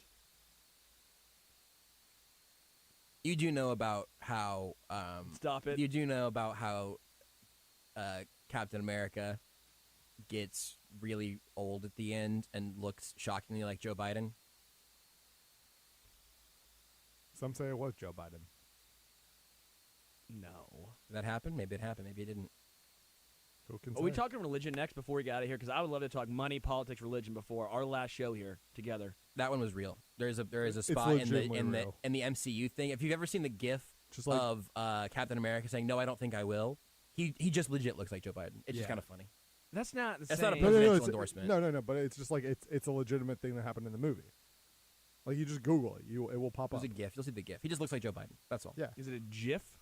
I go GIF. Peanut butter. Yeah, that's where I'm at. GIF is peanut butter. GIF is an animated picture. More of a Peter Pan guy myself. Here's the thing, though, Josh. Also an animated picture. Asking Sterling to find a GIF versus just a quick Google search. He's only capable of so much. I don't do that. I more or less Hey, just Siri? do this. Show me old Captain Are America. you voice to text yet? Is that where you're? Are you there yet? No. Age-wise? But I'm more of a screenshot the memes. Oh my! Like you that you one. are a screenshot the memes guy. So Not you a know save what that it. means? Screenshot. Because I got that dog in me. No, he's showing me one of the "I got that dog in me" memes, and I get it, but just it's a save it. dog But just that's save an it because X-ray. when you reshare the memes, it's gonna like have the bars on the side. There's no way you're actually he editing knows. it. He Yeah, knows. that's what I do. That's the same. That's my screenshot of Brian Windhorst golf meme. Pretty good. But just save the image. This is me Are you trying to screenshotting them? screenshot it and then crop it. It's even worse. You are 10,000 years old. I got a picture of bacon in there. That's good bacon. Plot twist. Sterling's not going to be on the show anymore because the show's dying, but because he is. He's old. Don't worry, it was natural causes in this. That's what I'm Very thinking. Yeah, peaceful. Sterling Holmes passes away at age 28 from natural causes. I saw a pretty funny dish towel. Just you want to read it to the audience? Part of me says I should stop drinking like this, but the other part of me says don't listen to him. He's drunk. My dad used to have a shirt that said, "An alcoholics go to meetings." And that's what that reminds me of. Sterling is Rudy's dad. Basically. That's the payoff of the season finale of Almost Entirely Sports. And the penultimate, because sometimes we have to have the big reveal in the second to last episode. Yeah. So the penultimate episode here that we've just figured out is that Sterling has been Rudy's dad this whole time. It's been a pleasure doing this with you, son. Been a pleasure. Can he come live with you instead of moving? Well, do you have any everything stones? Frankly, I could use one or two right now. I think Rudy, that man needs to learn about independence. We just had July 4th, but is this Independence Day? Okay, hold on. Nobody else say anything. Hold on. Will Pause. Smith from Independence Day. Freeze. Sterling, don't answer this. Rudy, what do you think this is an impression of? Will Smith from Independence Day. Keep going. I think it might be the worst George W. Bush I've ever heard. Keep going. That actually wasn't George W. Bush. Okay, just keep him rolling. If I was doing George W. Bush, you know what I'd say? Maybe it's Rudy. Maybe this is what he thinks your dad sounds like. Oh, it's just a slightly southern dad, Kentucky dad. I know. My I don't dad's think they're from from Kansas. Kentucky, but Yeah, no. he went to Kentucky, so I'm picturing. Lived in Kentucky Colorado bad. for a while. No, George W. Bush Lived would in say Germany for 2 years. the terrorist will not win. We have talked about a lot of presidents in the two shows today. Now watch this drive, and then he just pipes it. That was pretty cool. Unfortunately, he was hoping to hit his ball into some oil, and he didn't. So he just landed on the green instead. Disappointing. Well, if he's driving a par 4, I mean, good for him. Oh yeah, no, I mean, look, he had an absolute dinger. Nobody was doubting the power that he was sending. That was pretty good. By the way, I'd be so nervous if think of this. That's pretty good, actually. Has good memory. Think of I this. like that one. You're the president of the United States. You're on live TV. Everyone's watching you hit a golf ball. You're not a pro. You're not Tiger Woods. That's a lot of pressure. Same thing when you throw the first pitch after 9/11. Yeah. If you don't get chills watching that, I'll tell you what. No, that was a great moment. The golf one is funny because, the nerves in particular, I would think, would eventually kick in, especially maybe you've got Dick Cheney out there and it's a shotgun start. Like William Howard Taft and bathtubs. You can keep talking. I don't have anything else. I don't know. That's as good as this show's Yeah, gonna get. that was the penultimate joke that you've been waiting. How many years? Year and a half on 3. 810? Did you say a year and a half? On 810. I'm aging 3. like a president. I think it's been 3. I think it's been 3 on 810. The first show I hosted was right before we found out your Donna Ventura had died. That was on Sports Sunday. I don't know but if I've been AES here on 810. 3 years. AES on 810 was No, about it 3 was- years. Have I been here 3 years? Because this is. It was called Sports Night for a while. There was some sports night still happening. But like it was like it was me, Beards, and Josh. We had to call it Sports Night for like a month, but it was AES. Man, End of an era. we're old. We are, and you can also we can set you free now. At the end of this segment, you are gone from the. We'll do AES in podcast format sometime. I'll keep doing some home stretches. We're gonna have a nice time. We're gonna continue to see each other. We're gonna continue doing radio together. But Rudy, But this is our final AES, and it's your final AES with Rudy. see you, son.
Sports Center. I'm Kevin Durant. Major League Baseball starters for the Midsummer Classic on Tuesday night, July 19th at Dodger Stadium in Los Angeles, exclusively on ESPN Radio.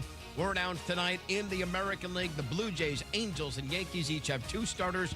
Vladimir Guerrero, Alejandro Kirk, who's the catcher, Shohei Ohtani and Mike Trout, Aaron Judge, and Giancarlo Stanton. Some notables in the National League. Jazz Chisholm of the Miami Marlins named the All-Star starter at second. The Dodgers have 2 hometown representatives in Trey Turner and Mookie Betts, and Jock Peterson is the first Giant to be named as the starter since back in 2012. On the baseball scoreboard tonight, the Reds have just walked off the Tampa Bay Rays 2-1, although Kevin Cash is coming out to argue something. That was in 10, and they're not happy about it. Boston trailed the Yankees 9-2. It is now 9-5, and the Red Sox have the bases loaded, 2 outs. By the way, the game's going on 3 hours, and it's only in the 7th inning.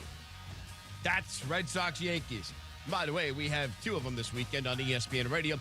Tomorrow night beginning at 6:30 p.m. Eastern Time. Sunday beginning at 6 p.m. Eastern Time. Mike Trout is homer tonight for the Angels. They have a 3-1 lead in Baltimore.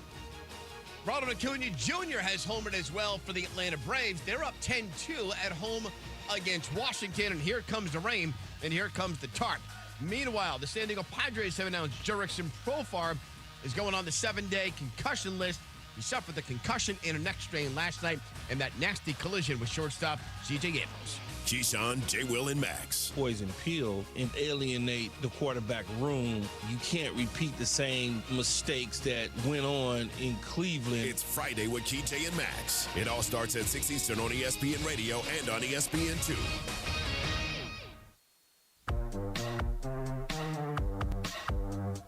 You're listening to Almost Entirely Sports. Do you like crawfish? Nope. Oh, weird. Do you think we're going to play baseball this year, Mick? Yep. With Joshua Brisco. This is the worst segment of radio. I think you're wrong. On Sports Radio 810 WHB. Let's do it one more time with Mick Shaffer, KSHB 41. Really an opportunity for you to drive one of the final stakes through the heart of this show, Mick. I appreciate you being here to do it. Why are we still here? You had like the start date was last week, but you're starting in 2 weeks. Only according to Jason. Well, so there are a series of details, both some public, some private. Here's where I'm going to run through. First of all is that we had a meeting a while back to like put in the dates of, here's Corey's last day, here's when we, we'll introduce Josh, and then he'll start the show on the 18th. Jason seemed shocked to learn that a couple days ago when we were doing the actual announcement. And the options are either, I completely hallucinated an entire conversation that I had with several people all at once, or Jason forgot. I think it's your first day is the 12th. You're just kind of, prima donna a little bit, and you're going on vacation. Yeah, I mean,